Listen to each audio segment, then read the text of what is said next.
be a vehicle to achieve inclusive growth for tourism.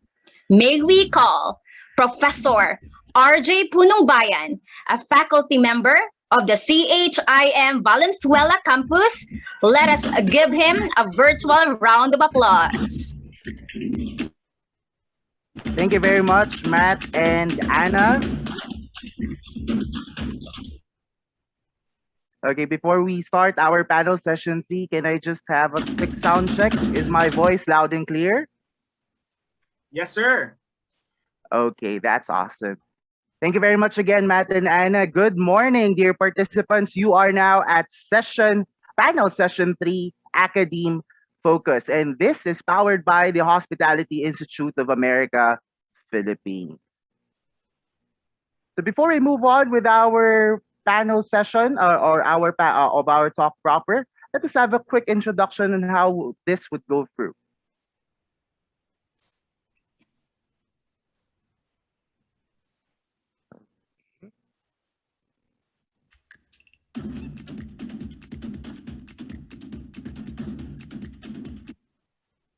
So aren't we all excited and thrilled because we are now on the last panel session? But this is a bit interesting because I believe all of our members here and participants in our room are all members of this community.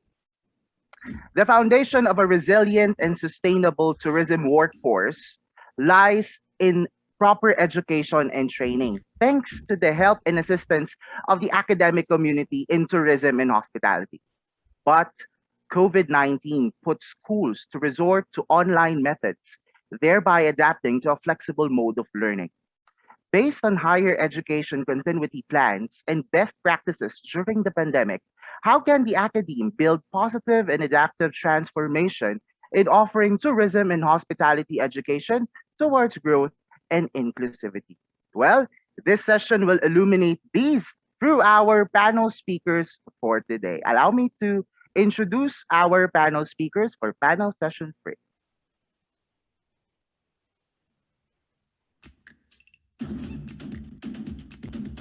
Our first panel speaker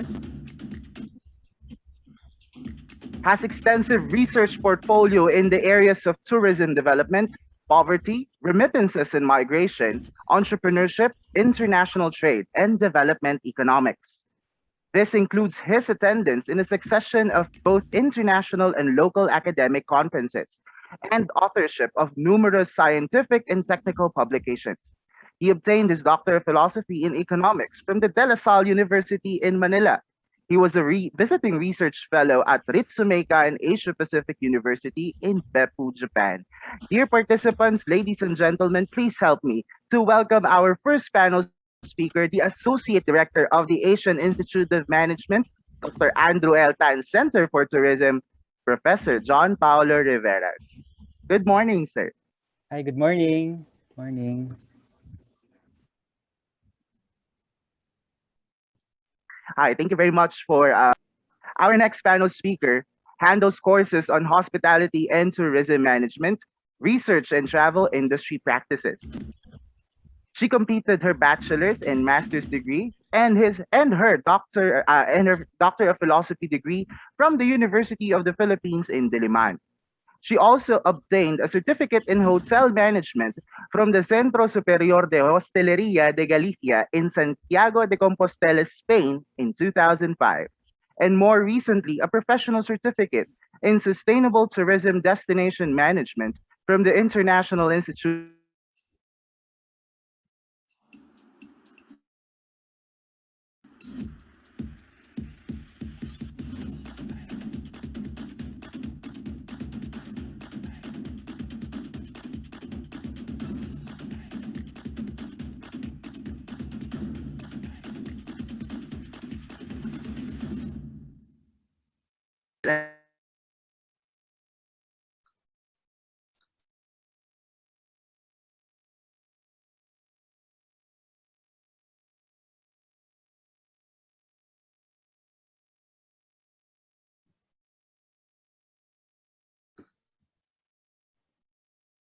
John?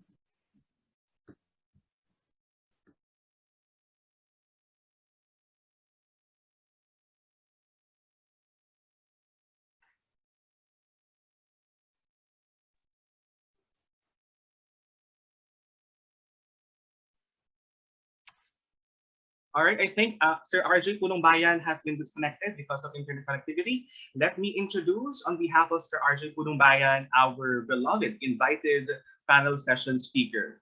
So once again, our panel session speaker for panel 3 is the current Dean of the University of the Philippines Asian Institute of Tourism, where she also handles courses on hospitality and tourism management, research and travel industry practices. She also took AB and MBA and PhD from the University of the Philippines in Diliman.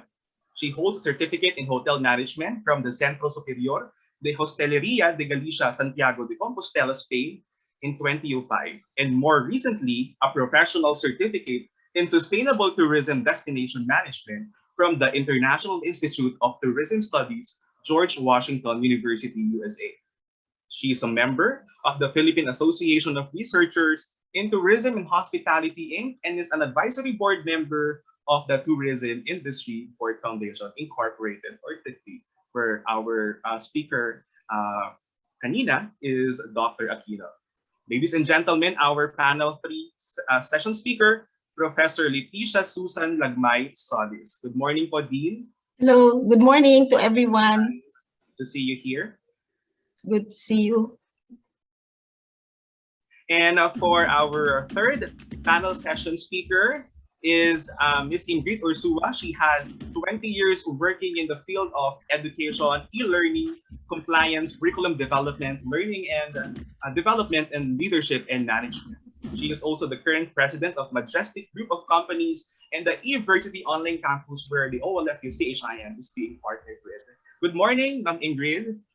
Good morning, sir. Thank you, po. Thank you. Good to be here. Right. And I think Sir RJ Punong Bayan is already here. Sir RJ, how's everything in Hi, there? thank you, Matt, for My pleasure. doing good.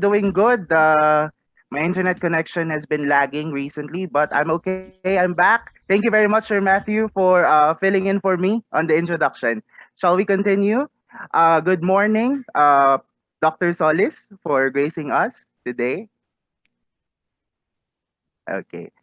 We can hear you right now, but I think on our panel. Oh, good morning. Yes, Okay. hello. Okay. Good morning. Thank you very much. Good morning. And good morning to Miss Ingrid. You are live from Australia, Miss Ingrid. Good morning there.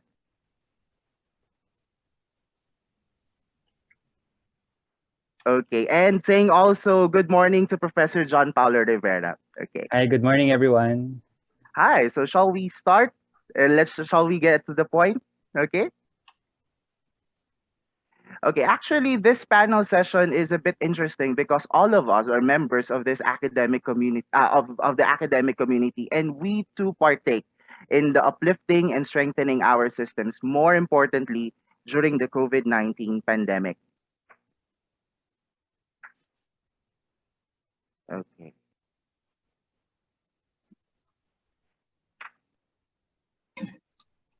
Okay, let me just pull out the first question. And actually, on this panel session, I will be asking some of you during each of the questions, but you are free to supplement the answers to our panel speakers for this session. Okay. Okay. Now let's get to the point. The academic community saw the need to adapt to the new setup of delivering tourism and hospitality education. As such, many members of the community had reviewed its current systems of skills acquisition and validation. How do you oversee the delivery of skills acquisition and validation in the academe pre-pandemic? And how did you lead your organization to adapt to flexible modes of skills acquisition and validation? Let us ask Professor Solis on this. I believe I'm in the next. I Okay. was assigned the next one. Okay. Can Professor John Paulo Rivera have his take on this question? Hi, so regarding that question the word pivot has been very widely used, no, during the pandemic, and it just so happened that in my organization, the discussion towards shifting, no, or having a hybrid form of instruction has already been in discussion even before the pandemic. So the pandemic actually speed up the transition from purely face-to-face discussion towards the and actually uh, slow and sure process of introducing digital platforms in our educational system. You know, in most universities, that has already been the discussion, but then the facilities are not yet well established. But then the pandemic has actually compelled everyone to actually, yeah, let's get started with this online delivery as our response in sustaining the delivery of tourism and hospitality education. Mhm. Okay, I agree with you on that. Can Miss Ingrid shed some light on this question too? Thank you. Had to unmute myself. I think, the online platform has been something that has been around quite a long time. For me, I've been involved with online learning for well over 15 years. And I think that regardless of how equipped we think we are, when the pandemic did hit, I think we realized we were not quick enough, so to speak. And the sector really had to hobble along and make a band-aid approaches in many ways, thinking that they had to move online in such a rapid manner that unfortunately, the basis of supporting staff, faculty, teachers to transition was such a challenge. And, to this day, I believe we are facing those challenges, not just in the Philippines, but globally. I think that this has been very difficult for, should I say, more difficult than schools anticipated, than the industry anticipated. And for those of us who are well equipped and are already very skilled within this area, I think the concept of rolling out online learning, as we say in our sector, was a lot more challenging because the skill sets weren't there. So, there was a lot for schools to take on board.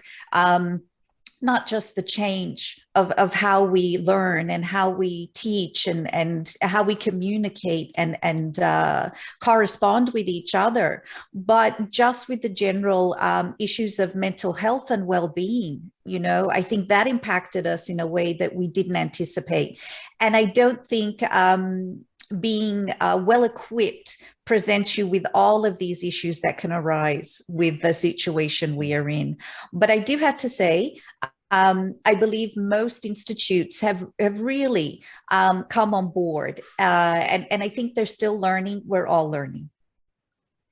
That's an insightful answer to this question, because as far as the Philippine setting is concerned, one of the key concerns that we are working on, most especially those who are working in the operation side, would be how to deliver those skill sets that are almost the same as it is being delivered on face-to-face setup. And that's really something that we really need to look onto and to ponder on, so that on the next phase of our rollout, having to reference our chancellor from the De La Salle University on the roadmap to Philippine tourism education.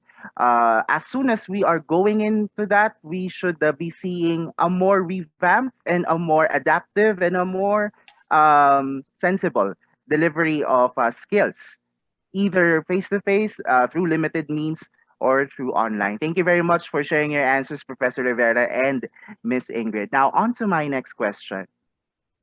The challenge on delivering classes through online means is a bold move to adapt to the restrictions brought forward by the pandemic. What measures did the academic community devise to sustain adaptation to online learning methods and transformation of current education systems in tourism and hospitality, of course, without compromising quality? Let us hear it from Dr. Solis. Well, yes, this adaptation to online learning methods actually involves both the teachers and the students. And of course, with the university following government guidelines, which provides the institutional support and the enabling environment for this to occur efficiently. I have prepared some slides. Would you please share my slides on screen? I believe the technical team would be assisting you All right. on that. But actually, the share screen for multiple participants has been enabled. So if you can share it Okay. with your side, that's okay. All right. It's just that I'm sorry, I'm not able to screen share at this time. Okay, so.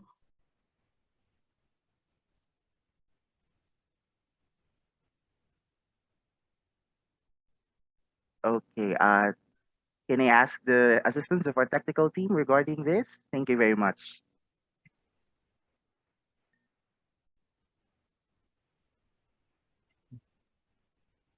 Okay. All right. In any case, I can proceed while that's being set up. Yes. Okay. Go So, ahead. but well, to begin with, actually, when the pandemic struck and the traditional modes of teaching became not feasible as schools were suddenly forced to suspend classes. That was in March 2020. So Yep. CHED issued CMO number 4 with subject guidelines on the implementation of flexible learning, an approach which allows for flexibility of time, place, and audience, including but not solely focused on the use of technology. The memo indicated the parameters on the implementation of flexible learning and teaching options, approaches, strategies, systems, and pedagogies in higher education programs. Schools henceforth needed to rely on flexible learning, also referred to as remote learning, for the continuity of education. Flexible learning became urgent and compelling as schools were obliged to speedily identify academic and also administrative contingency measures amidst the crisis. And well, though flexible learning as an educational innovation has long been conceptualized and even have already been adopted by some schools long before, we've heard of the Open University, massive open online courses, but may not have been considered as a viable option until the crisis situation presented itself to give a reason for it to be resorted to. Okay, so well, I list several elements and critical limiting factors, in the adoption of online or flexible learning. Do you have my slides now? Yep. I think the slides are now being presented. Oh, okay. I'm sorry. I was looking at a different screen. Okay. So there, So we have that CMO. And next slide, please. All right. So we note that the level of technology is a critical limiting factor on the approach that schools can utilize, if this will be online learning, blended learning, with a mix of both online and offline activities, or purely self-instructional modules with mostly instructional offline activities. We note that online education can only be suitable in locations where there is infrastructure to support interconnectivity. So information on the student the tech capability as well as those of the faculty through a survey that can be done during the registration period would be of value here, so as to able to cater to the actual implementation of flexible learning to the unique needs of the students as well as that of the faculty. Next slide, please. There are essential elements in flexible learning. One is capability building, particularly of those who would administer and deliver the course material, as well as for the students so that they have the knowledge and skills to utilize the learning management systems that are in place. Second, there must be institutional support with guidelines that are communicated efficiently, especially when there is a possibility of several ways of interpreting academic rules and procedures. So there must be a provision of equipment and tools with an assurance that faculty and students have the necessary tools for flexible learning. So laptops, microphones, headsets, external drives, among others. Financial support as well through grants and loans for students and faculty that shall enable them to acquire the equipment and tools for flexible learning. Third, collaborative partnerships. Networking at this time when the educational landscape has been transformed is very essential. This can be done with other universities, not only locally, but equally important with foreign universities. I believe that we can all learn from each other, as each one has its own unique situation and experiences. Through benchmarking with institutions that have a proven track record in quality education, schools can learn from each other, from those with innovative solutions to specific problems, particularly in the light of the changed educational landscape that is an outcome of this pandemic situation. Universities can also form collaborations or agreements to share resources, physical as well as human resources, in creation of, let's say, course modules, as well as delivery of these learning materials, and the like. Also, as what SHED has prescribed, universities can jointly develop ICT-based assessment tools, undertake research work on best practices, on flexible learning strategies, and develop learning hubs in innovative ways to maximize library resources. Networking can go beyond collaboration with academic institutions. We can also tap the alumni, pursue industry partnerships. They can provide the support, be it technical, financial, even moral support. This is a time when we can all work together to achieve the best results for our students and all stakeholders of our programs.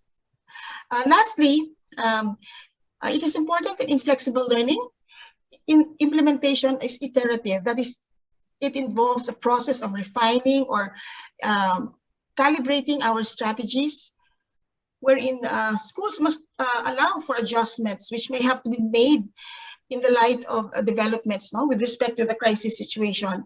In the current pandemic crisis, with uncertainty on when the COVID-19 can finally be contained, and as time schedules for lockdowns and community quarantine measures remain very tentative at any given point in time, adjustments in the instructional delivery mode constantly have to be made in order to remain relevant and applicable to potential change scenarios.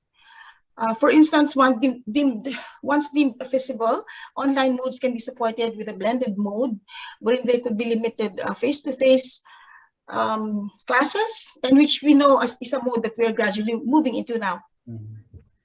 All right, next slide, please.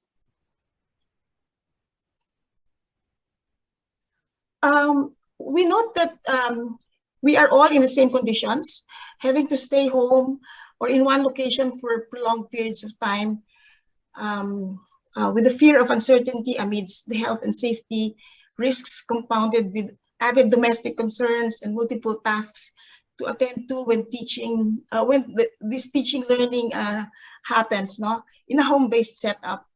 The conditions the students are faced with are the very same ones that the faculty as well as the administrative staff are confronted with. It is a must, therefore, there's a need to provide for mechanisms for social-emotional support. And this is actually, I feel this is of utmost importance. Next slide, please. Allow me, next slide, to share some of the measures that were implemented in my institution as an immediate response then in the initial stages of the pandemic, and which are continually being calibrated as we are now moving on to a transition phase as we prepare for the new normal, with us in this scenario for almost 2 years now. Especially at the onset of the pandemic, when we needed to migrate to a different instructional delivery mode, the university organized a multitude of webinars and trainings, mainly aimed to prepare our courses for this transition to remote learning. Sessions on course pack preparation, use of the learning management system, amongst among others, and also on the conduct of synchronous and asynchronous modes of teaching learning, including handling students, creation of an engaging atmosphere in online delivery, and so on and so forth. So we had so many of these webinars and trainings.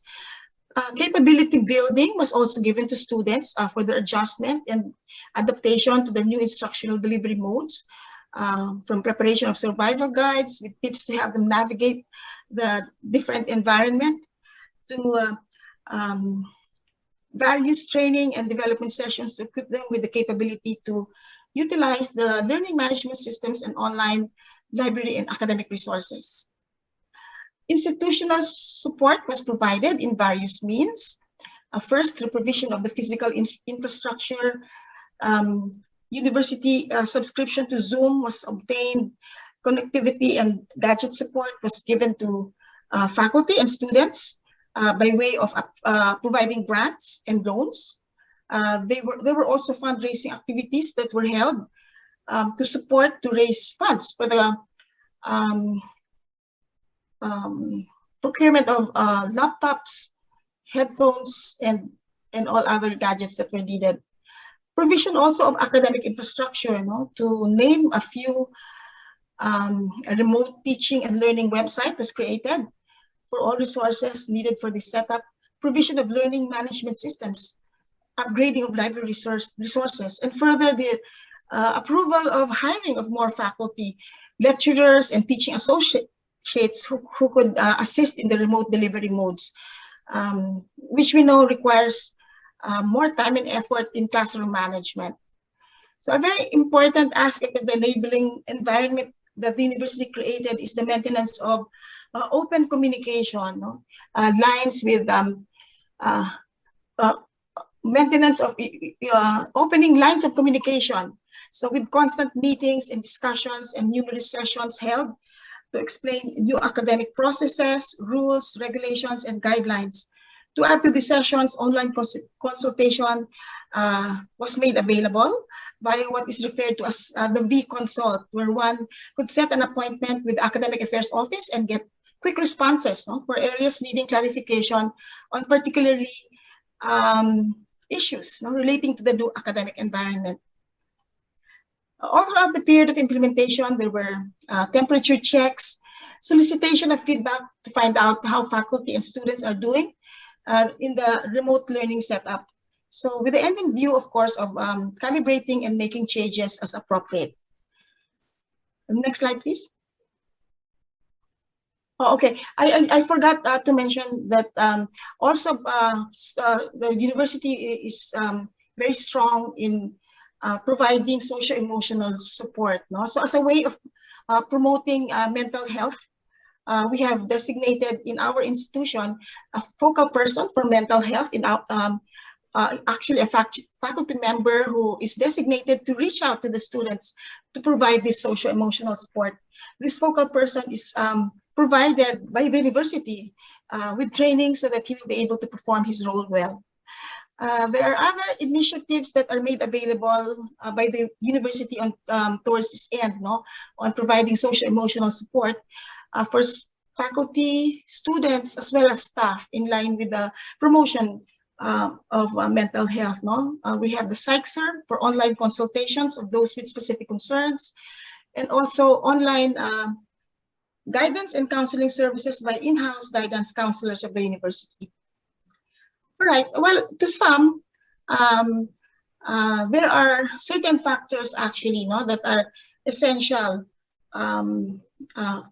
factors and essentials that we have to consider in flexible learning. We always take into account the level of technology, making adjustments depending on the availability of technological infrastructure and interconnectivity of both the students as well as the faculty. Essential elements of flexible learning consist of capability building, institutional support, networking, collaborative partnerships, and being iterative, meaning we constantly calibrate and make adjustments to be made to address changing needs. Equally important is the need to provide socio-emotional support, even though through a remote means, as this is really a very difficult time for everybody, as we're all experiencing challenges in highly extraordinary circumstances. So, but flexible learning and other educational innovations, for that matter, that are conceptualized after a crisis situation should be contextualized to take into account the conditions that are needed to support sustainability. What is good for one school may not be the same for another. This is because each one has unique conditions to take into account and has the need to always consider the context within which flexible learning will take place. So availability of technological infrastructure, capabilities of faculty, students, admin support are among the conditions that will have an impact on the suitability, and even in the longer term, if there is a move to adopt flexible learning as an option to students, even as we are able to resume the traditional face-to-face classroom setup. What is important is that we always bear in mind the needs of the students, a major reason for an academic institution's existence, and equally important that of the faculty, who are the main resources in this new educational setup.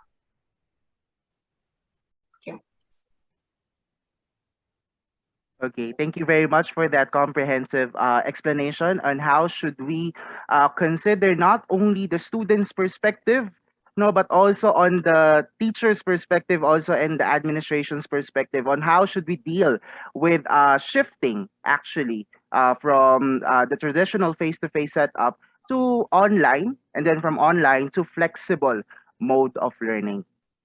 Can I ask Miss Ingrid if there's anything to share? Because as based on our introduction, you are administering an online university. Can you share something about these online methods that you had devised so that we could still think of quality while we are delivering classes in a flexible manner? Yes, I think, when we look at the general, as we say, rollout, as we discussed earlier, of this new way of learning and teaching, there's so much that we need to consider moving forward, and the diversification of skills is going to be critical. So regardless of what we are looking at, when we are engaged in online learning and we are looking at how we are going to deliver these new skills within the curriculum, it's going to be important that whatever online learning management system we are engaged with and how we are incorporating that online aspect, we need to be flexible in what we are doing. Because one of the key areas I have found is that with curriculums not being so flexible previously to date, we are now finding new skills need to be taught to students within the sector of travel and tourism, hospitality management, and so many other sectors. New skills such as negotiation skills and critical thinking and emotional intelligence may not have been part of their curriculum and the way that we would have rolled out their face-to-face learning. But all of a sudden, teachers are faced with these new concepts. So it is very critical that we are supporting the whole transition, not just for the systems that we are using, but the new skills that are needed to support those systems. So teachers need to change the way that they have traditionally thought of previously. And I found that misconception of online learning has been quite broad. And there are teachers who still believe that it's self-paced. And there's a lack of engagement, or there's not enough engagement. And the systems that we're using really need to take into account that students need to feel part of a community. They still need to feel part of a community. And yes, the face-to-face is where we are going in the future. In Australia, I can say that we have one of the states here, or what you would refer to as a province, is now one of the longest lockdown in the world. Okay, we're heading well over 270 days in lockdown in Melbourne, in Victoria, in Australia. So, where we thought we were headed with a face-to-face concept of teaching, all of a sudden the lockdowns and restrictions have pulled us back. So it's going to be imperative that whatever systems are being implemented, they're very flexible going forward, because lockdowns will be a way of life for quite some time, and restrictions will be imposed, maybe not for all campuses. However, they could be imposed in a particular province, in a particular region, and it could be for a specific period of time. So we really need to take on board and ensure that our operational team is aware of the critical thinking and what is required to manage these constant changes. And schools need to appear as if they are adapting this seamlessly, so that the students are obviously not affected. And even though we are aiming towards that face-to-face balance, we need to be prepared that that can be pulled back at any time. And then the students must not see or feel that there is a difference in the quality of education they are receiving. So I think more work needs to happen in relation to those stop and start measures. They are definitely affecting us here in Australia. As you know, we have relied so heavily on international education. And that has, it's a $35 million industry in Australia, and that has now dropped by 80%. So that's a huge economical hit to our educational sector, and we have to learn to adapt.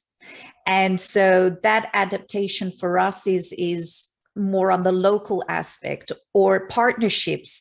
As Ma'am Letitia has mentioned earlier, partnerships are critical. Internationalization can still occur, and I believe we are a part of that wonderful example that we are offering internationalized competencies, and we're blending it together with local content. And, the students are getting the best of both. However, we really do need to ensure that, the seamless response to students, whether it's face-to-face or online, continues. And I think that's going to be a challenge that we will have to adapt to. And, the resilience isn't so much in the technology that we use, it's in the people that we have. And I think it's really down to the people that we are surrounding ourselves with, the faculty, the operational team, the administrative team. That's really the backbone of what we need to nurture and support going forward, because systems will possibly come and go and change. And we know that technology is changing so rapidly right now, especially in the tourism sector. So we really need the resilience of the people to pull everyone through. That's going to make a huge difference as far as how education will persevere going forward. Sorry. Thank you, Miss Ingrid, for that. If I may pick some points from your answer, it's actually, there are some teachers, or there are some who are members of the academic community who still is on a traditional mindset of delivering education, whether traditional or flexible modes. And we have seen some accounts, rather, from students that some of the members of the academic community rely heavily on technology so much that they would let the technology do its thing, and Yes. let the students work on it, or explore the platform, or explore these flexible modes, which is it shouldn't be the case, because we shouldn't be depending on technology, if I may say it, but we should harness technology, because there is still a human factor on that. Well, thank you very much, Ms. Ingrid, and Dr. Solis, on that. Now, as we speak of quality, another challenge in assuring quality in managing virtual classrooms is building a positive learning environment. At the onset of the pandemic, the Academe was affected from top management to operational teams. How can educational institutions continue building a positive teaching learning environment where stakeholders participate in the adaptive transformation of delivering tourism and hospitality education? Let us ask Professor Rivera on this. Okay, hi. So that's a very difficult question, to answer, but I prepared something to complement the discussion that Professor Solis, Miss Ingrid, and actually Miss Clemente mentioned earlier in the previous panel discussion about the role of research. I would like to take now the dual role of research in the education sector. And I prepared some figures for you that I would like to share with you, though, if I may share my screen. This will be quick.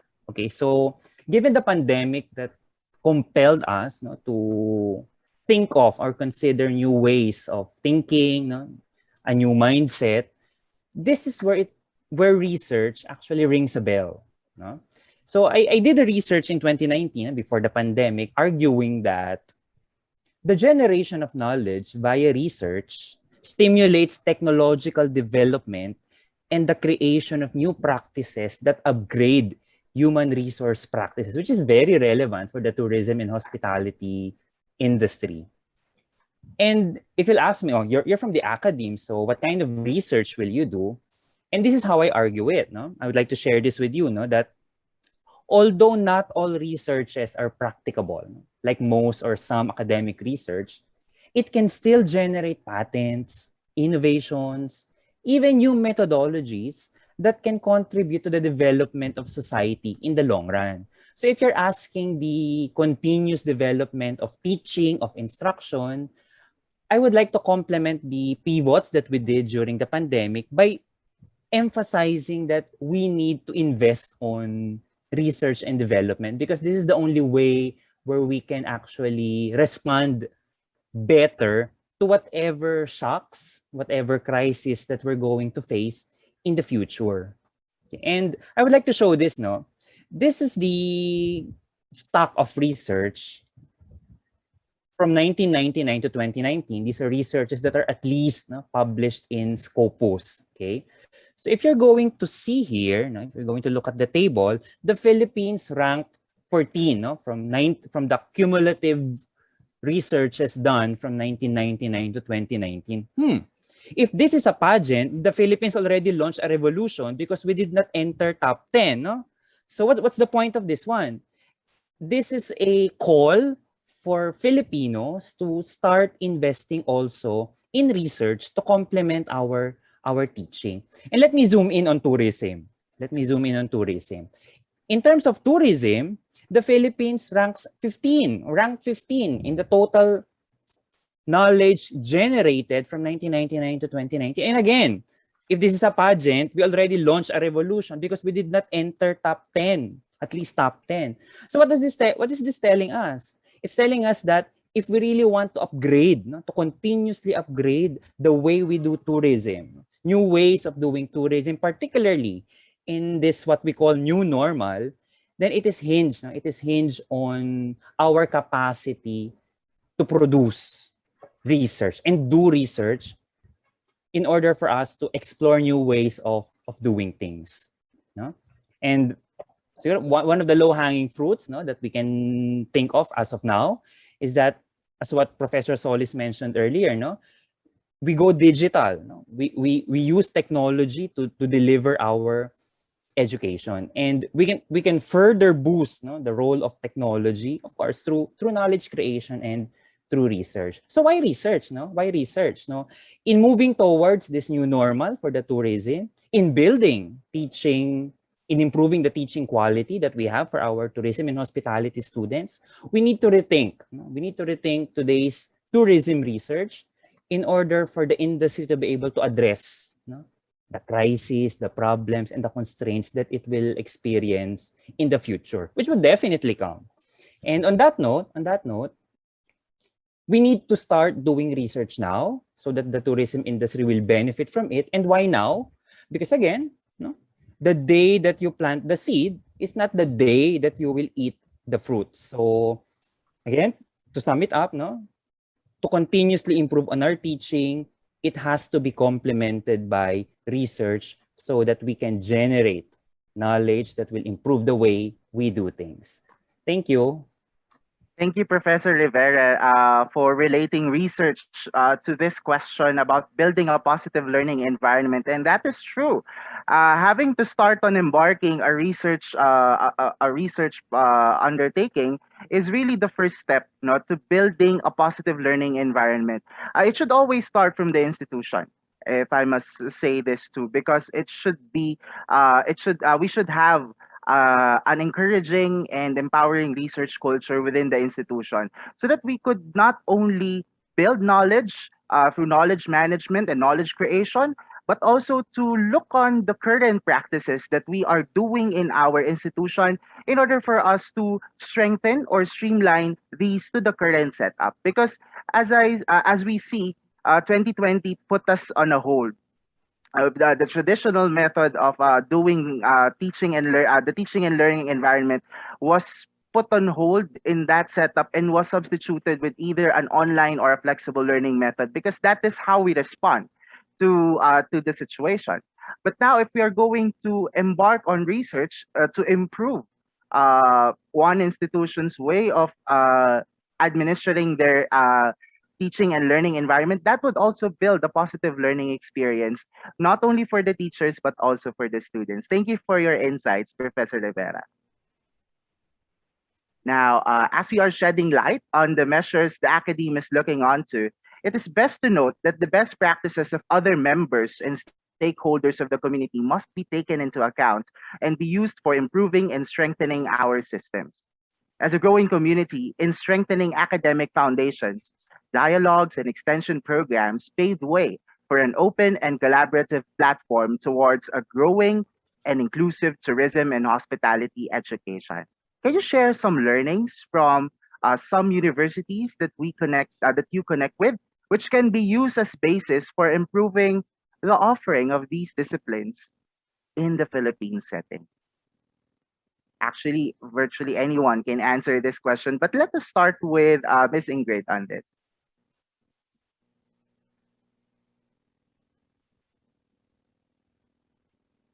I'm sorry, Miss Ingrid. Okay. There's me unmuting myself again. Apologies. Wouldn't life be easier if you could just do that on a regular basis? I hope okay, so too. So yeah, technology can do amazing things.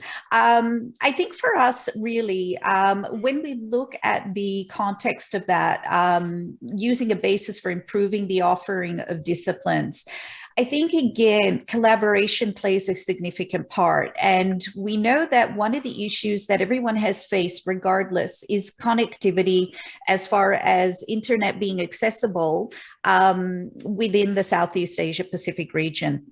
We know that Philippines has issues with the internet connection. My God, Australia has issues with internet connection. So, it's something that we can share commonly. I think the concept, again, that goes back to understanding some of the relationships between the two that we need to consider. With the onset of so much technology leading the way within the travel and tourism sector, within hospitality, we really need to make sure that the institutes are paving a way and understanding that the way that they address these changes really has to rapidly reflect within their curriculum.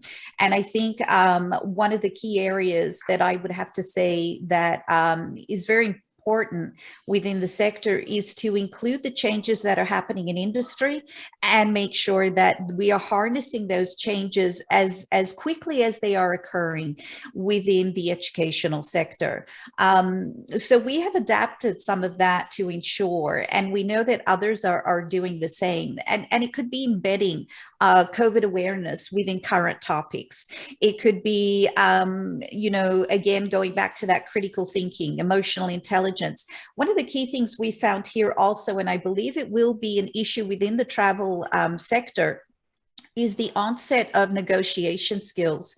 So I think we need to be teaching our students at this point in time, going back to planting that seed, Sir Rivera, teaching them now how to have those negotiation skills, because our customers have changed. Their demands are changing, and we need to prepare students with these future demands that are occurring. We've seen them here. The talk of, vaccinated people being given access to hospitality venues and being able to engage in travel out of the country, as opposed to those who are unvaccinated. And then the unfortunate after effect of those kind of situations that can occur in a hospitality setting, in a travel and tourism setting, where aggression is going to be a little bit more at the forefront of customer service. We're going to really have to prepare students with those additional skill sets. And I think that's something that needs to occur at an institute level before they get out into industry. We need to start really moving on those soft skills that are really a requirement and embedding those within the current system. We're also within our own curriculum already teaching students about QR codes, contactless service, utilizing all that industry change and embracing the technology as part of what they are learning now is going to be critical. So when it comes to, how to work and strengthen the foundations, I think we need to not just look at the preparation of how schools are adapting to the online learning pedagogy and looking at how that's changing, but what is inside the curriculum is going to be very critical for us to drive. And those changes can't wait. Whether that is by introducing these micro credentials as an alternative to the current curriculum, as an add-on to what they are currently doing, is going to also be a vehicle that most institutes can definitely take on board. I know that that is something that in Australia, the universities and all other institutes are definitely taking on board. They're creating new subjects. They're creating subjects that can be attached to the current learning so that students are benefiting from both. But we do have to work at a quicker speed. I find that within the way that we are working within industry at the moment, to date, has been, rather shall I say, slow in many ways, adaptation of what's occurring in industry. If the pandemic has taught us anything, it's that we need to move quicker. We need to embrace quicker. We need to change quicker.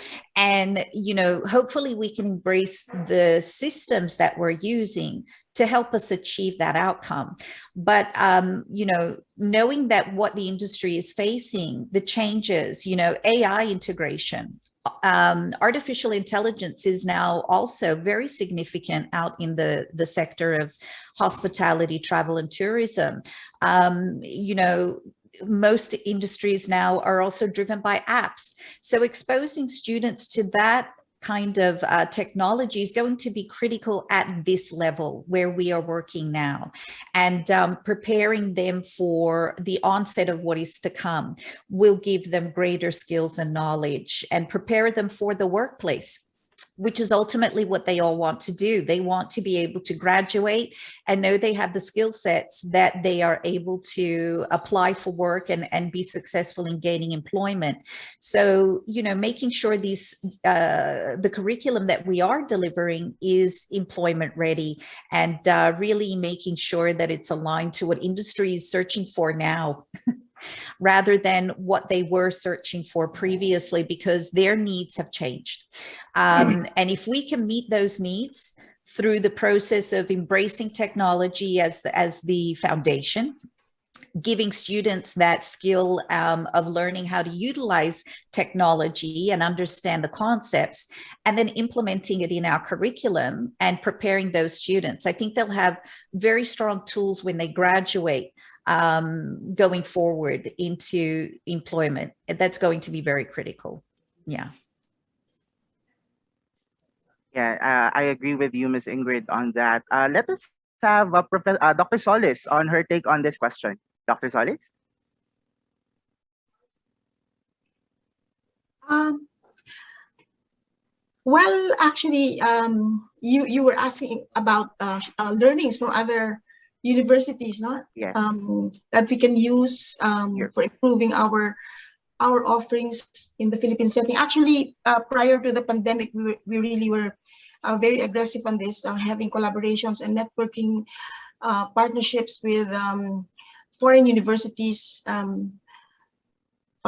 We had MOAs that governed our relationship, not that covered our relationship with them.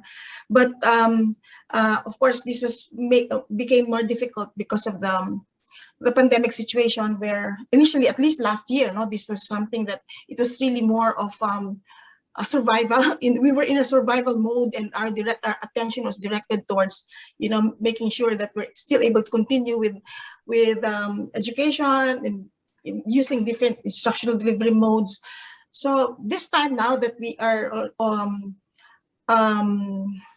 let's say, we're used to it. It's been almost 2 years that we have been in this situation. It's only now that we're slowly, gradually igniting our relationships and collaborative partnerships with our with those institutions. We do learn from them. Actually, we benchmark with those universities that are established, in terms of, are well known, have a track record in their research and extension services and teaching, and we actually learn from them. We learn from them in terms of how they also well, the curriculum. We look at their curriculum and also have discussions on this, and how we can also aim to improve ours, using theirs as not really as a model, but as an example of how we can further, what are the other how we can further improve our own academic offerings. So we're moving into that now. Hopefully, we're able to continue, and as well having our partnerships not only in terms of those areas, benchmarking with them, but also being able to have faculty exchanges and student exchanges, even on a virtual mode. I know that's very difficult, but at least it gives us an idea of, this exchange of information can happen even on using online platforms. All right. That's an insightful answer to Dr. Solis and Ms. Ingrid. Thank you very much. Let me move on to the next question. The government is now looking on to the gradual resumption of face-to-face classes for tourism and hospitality in low-risk areas within the country. As we are preparing for this development, how can educational institutions achieve growth and inclusivity in offering education with post-pandemic changes when everything is back to normal? Let me ask once again Dr. Solis on this day, since it is in the Philippine setting. Okay. Well, actually, this topic was already touched on a bit by Chancellor Ben-Hur in the first session, right? Yes. Where he shared what are needed to prepare for face-to-face classes. Let me just add a few more thoughts. Medical programs were the first and foremost to be identified and allowed to proceed with face-to-face classes. And now tourism and hospitality programs, aside from maritime and engineering programs, I believe. The reason being that particularly for these programs, remote learning does not permit the achievement of intended learning outcomes totally. While virtual learning is an adaptation mode to the demands of the situation, it is not the optimal solution that would allow for the attainment of our expected learning outcomes. The concerted efforts of institutions are essential for face-to-face classes to be undertaken without resulting in health risks. We have chaired the Department of Health to provide guidelines, and then, of course, the academic institutions to enforce implementing rules and regulations in the respective organizations. Strict monitoring and assessment of the undertaking is very important. No? The bottom line is that face-to-face classes have to be undertaken with all the necessary precautions in place, so it does not result in COVID cases amongst students and all others involved, no? Including faculty and staff. So are we ready to resume face-to-face classes? Well, as of August, no, in August, just last August, last month, there are 130 higher education institutions that have been granted the certification or granted the authority to conduct limited face-to-face classes. No? But in a pilot study of these students who have actually done just that. No, they have reported for face-to-face class sessions. It was shown that only a very small percentage, in fact, only 0.34% became COVID positive. No, still there were cases, though all were mild and asymptomatic. No? So there's much. Actually, I would say we can learn from how face-to-face classes were implemented by schools. With medical programs, the first ones to get back to this mode. They have demonstrated it is possible to have an outcome of minimal infections, even with the face-to-face classes. No, so in one webinar that I participated in, there was a sharing of measures that were put in place. There was mention of retrofitting of facilities, smaller class sizes, systems and procedures to guide the students and faculty on protocols requiring field health or equivalent medical insurance, and of course vaccination for face-to-face participants, as well as tests, among others. No? So with the necessary precautions in place, it is possible to resume face-to-face classes. No? First on a limited scale perhaps, and then eventually combined and with blended learning. Well, I would just like to add as well. No? Earlier, there was a discussion on changed mindsets. Well, my changed mindset with respect to instructional delivery modes is that we are not, for us, no, we're not aiming anymore to resume face-to-face classes, the traditional classroom learning, and let this be the only mode of instructional delivery. For even as the pandemic is over, we now find ourselves in a totally different landscape, even as we refer to academic processes. We have been forced to adapt our instructional delivery modes, and in the process discovered new techniques and strategies, which we gradually have calibrated and continue to do so throughout the period. Use of technology, virtual modes of instructional delivery, and other remote means. No? So there are also asynchronous modes aside from the online platforms. May be here to stay. We are now considering, in fact, making this a permanent offering, even after we have resumed face-to-face classes. No? So in UP we have the Open University. It's not really totally new, no? But we did not consider before offering our tourism programs via this platform until now that we had this realization that we can actually reach out to students via remote means, or even a combination or hybrid mode of virtual and face-to-face sessions. The blended mode of face-to-face and virtual platforms actually would enable us to be more inclusive and to reach even those students who are in faraway remote areas. There, that's my changed mindset now. So it's here to stay for us. Probably it's going to be a combination of both face-to-face and. In a nutshell, Dr. Solis. Okay. In a nutshell, Dr. Solis, I think what we would say on this pandemic is that we should always deal with it. We will deal with it. We will deal with it. Right. Okay. We are now to round up our panel session with our last question for this segment. The road to developing inclusive, responsive, and transformative measures towards a resilient tourism and hospitality education is just a few steps away.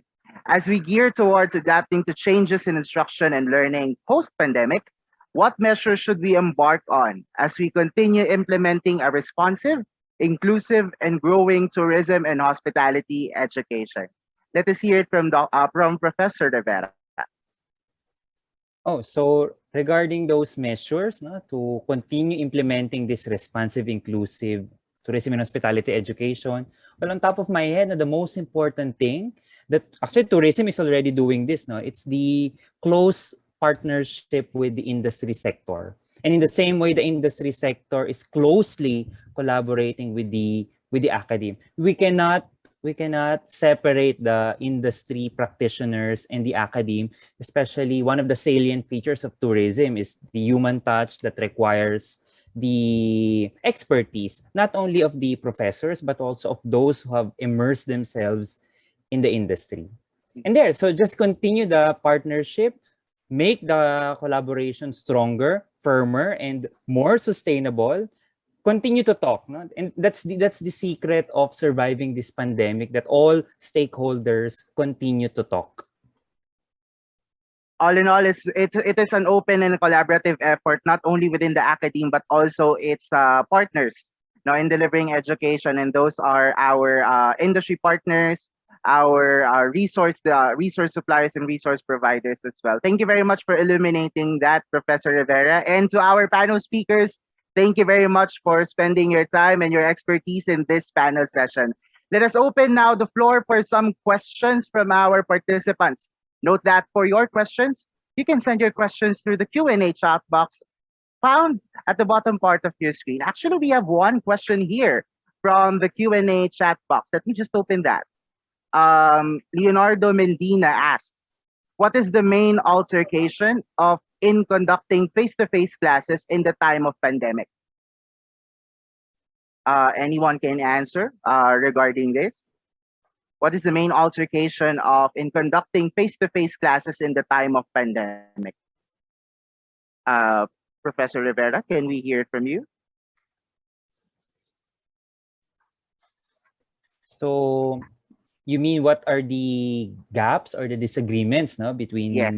the implementation of the face-to-face? Well, for me, I mean, it's that hesitancy, no, particularly for parents, to actually send their children to a face-to-face learning environment, despite the surge in cases, despite the rising infections, deaths, and so on and so forth.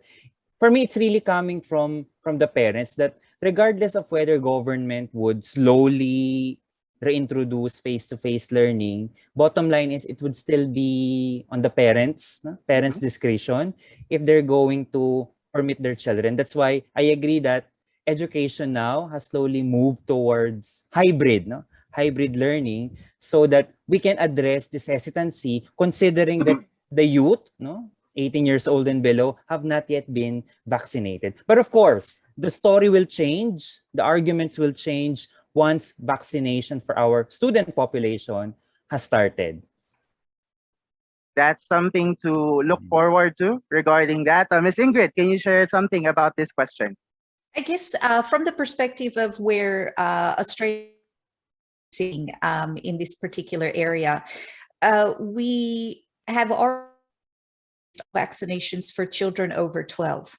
So we are now, I believe, with a combined students now between 12 and 16 scheduled for mass vaccination within the next couple of months. I believe we'll find that by the time they are, I guess the roadmap to going back to school for us is November. In as long as sustained and as many students are vaccinated as possible. We are yet to for those under the age of 12 at this point because of FDA approval. However, for us, it's TGA. However, when we look at the teaching population, it's been mandated here in Australia that every teacher must be vaccinated or they cannot go back to work. So we really choice in the matter. The sector has spoken, and that is to give parents, myself, it gives parents peace of mind to know that when we are at that phase, we've done everything we can to protect our children, but as well as our teaching staff.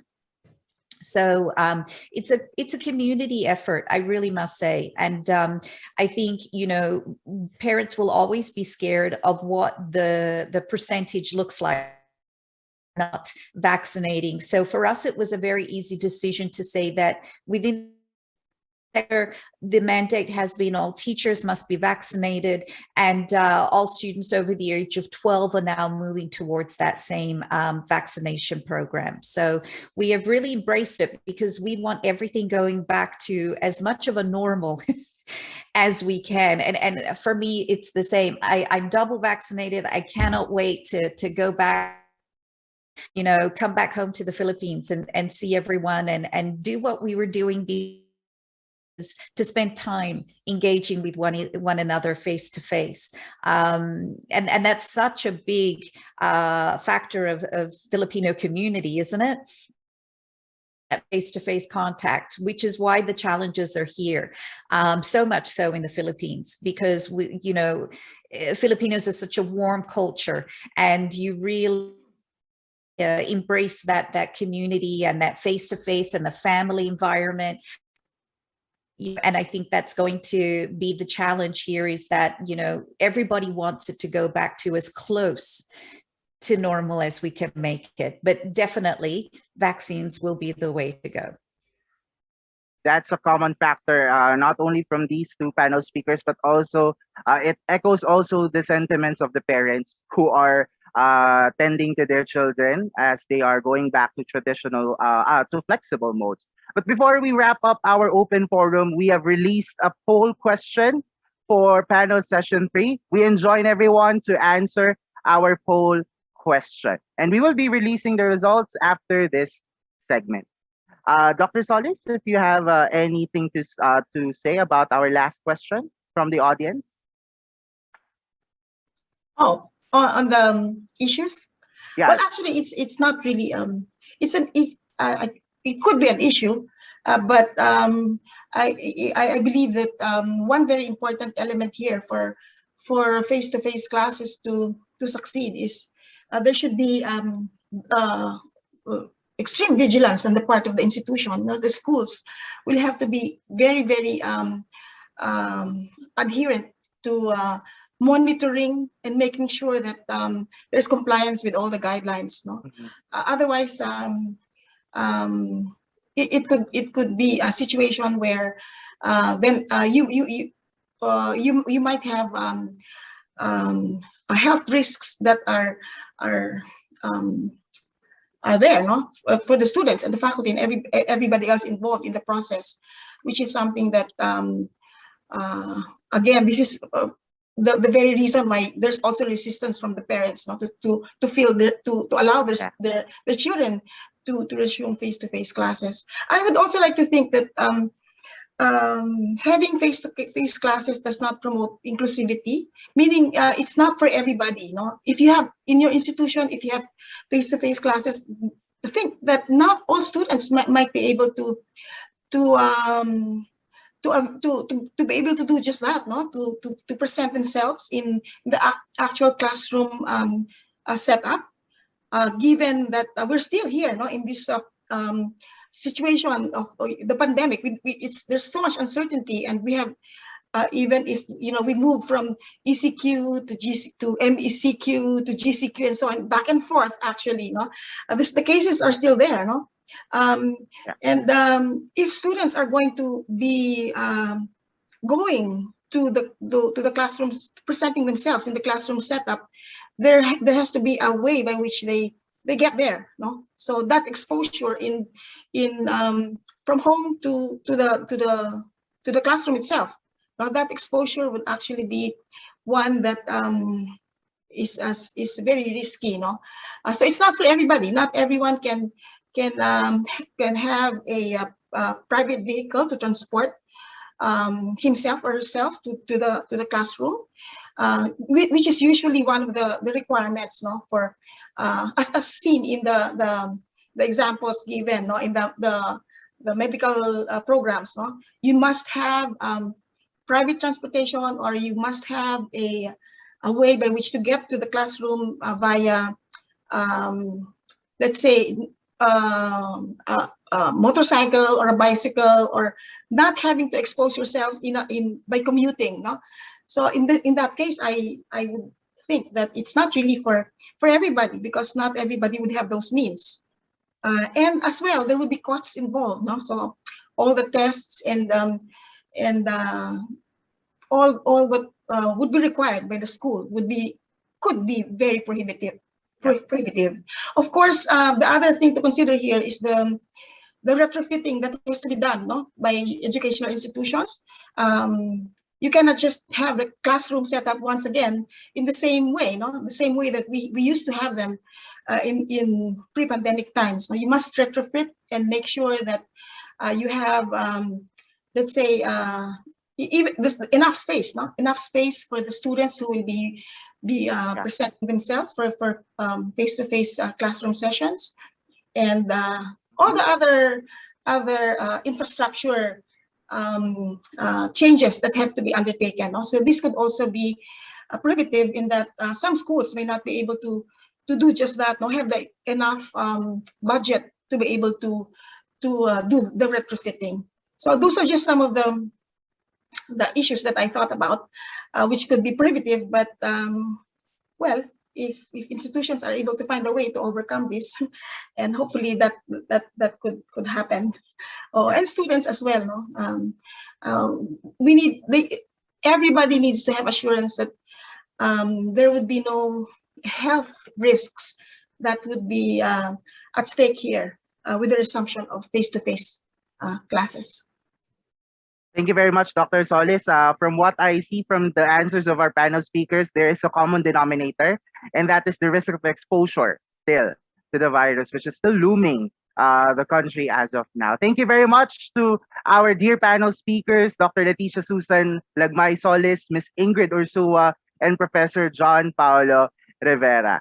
We now have the results of our poll question, which we ask you, which do you think is the major challenge for the Academe right now? And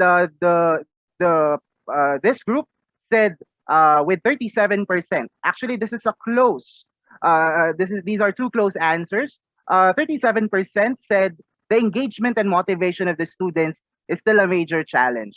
And coming in at second, a second choice would be still internet connectivity. And we've asked you, as vaccination rollouts are happening and educational systems are adapting to post-pandemic changes, are we ready to be leaders and shapers in a growing and inclusive tourism and hospitality academe? That's a resounding yes from you, our dear participants. Thank you very much for joining in our poll question. While we shouldn't discount the fact that engagement and motivation of the students is still a huge factor, which is challenging